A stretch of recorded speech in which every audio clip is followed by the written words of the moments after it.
పడి పని ఒక్కటి కూడా చేయలేదు అధ్యక్ష.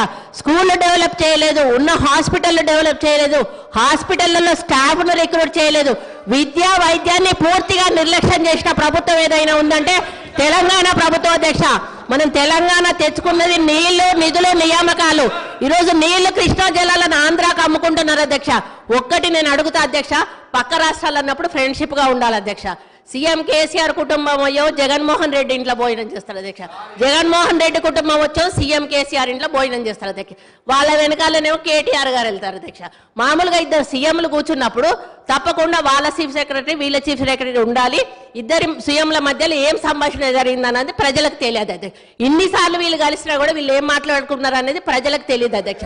మళ్ళీ వచ్చినాక ఆంధ్ర మీద బయట తిడతారు అధ్యక్ష, లోపల మాత్రం భోజనాలు చేసుకుంటారు. కేటీఆర్ గారు ఏం మాట్లాడుకున్నారంటే వాళ్ళు ఏదో అభివృద్ధి గురించి మాట్లాడుకుంటున్నారు, నాకు సంబంధం లేదని వచ్చి ఈయన ప్రెస్ ముందర చెప్తాడు అధ్యక్ష. ఈ రోజు సెంట్రల్లో నీటి వనరుల గురించి మీటింగ్ పెట్టినప్పుడు ఎంతమంది ఇక్కడ నుంచి పోయారు, ఎవరెవరు పోయారు, ఎప్పుడు సీఎం పోయారు, అది ఒకసారి చెప్పమన్నాను అధ్యక్ష. ఈ రోజు కేంద్రాన్ని ఎందుకు బద్నాం చేస్తున్నారు అధ్యక్ష? ఈ రోజు మోడీ గారితో మీరు సత్సంబంధాలు ఎందుకు పెట్టుకోలేదు? ఈ రోజు యాదాద్రి విషయంలో చిన్నజీఆర్ స్వామిని ఎంకరేజ్ చేశారు. ఈ రోజు ఆయన ఎక్కడో ఒకటి కట్టుకుంటే అక్కడ మోడీని పిలిచిండని ఈ రోజు మోడీని పక్కకు పెట్టేసి మోడీతో సంబంధాలు లేకుండా సెంట్రల్ ఫండ్స్ తెచ్చుకోకుండా ఈ రోజు కేంద్రం ఇవ్వడం లేదని బద్నాం చేయడం తప్ప అధ్యక్ష. ఈ రోజు కేంద్రాన్ని దూరం పెట్టింది వీళ్ళు, కేంద్రం ఫండ్స్ ఉపయోగించుకోండి వీళ్ళు. చాలా ఫండ్స్ ఈ రోజు రిటర్న్ పోయినాయి అధ్యక్ష, కేంద్ర ప్రభుత్వ నిధులు. దాని వైఫల్యం పూర్తిగా గత ప్రభుత్వాన్ని నేను చెప్తా ఉన్నాను అధ్యక్ష. దయచేసి ప్రగల్భాలు పలగకండి. ఈరోజు తెలంగాణ లాభాల బాటలో ఉన్న తెలంగాణను కాంగ్రెస్ పార్టీ మీకు అప్పచెప్పింది. నష్టాల బాటలోకి వెళ్ళి నిరుపేదల జీవితాలు మీరు బాగు చేయలేదు, కేవలం పెద్దవాళ్ళని బాగు చేశారు, పేదోళ్ళని ఎక్కడున్న వాళ్ళని అక్కడ ఉంచారు.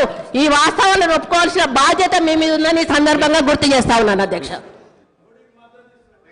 ఏంది అధ్యక్ష ఇట్లా ఇంతమంది మంత్రులు మధ్య మధ్యలో వేస్తే మేము ఎట్లా మాట్లాడగలుగుతాం అధ్యక్ష? వాట్ ఈస్ దిస్ అధ్యక్ష?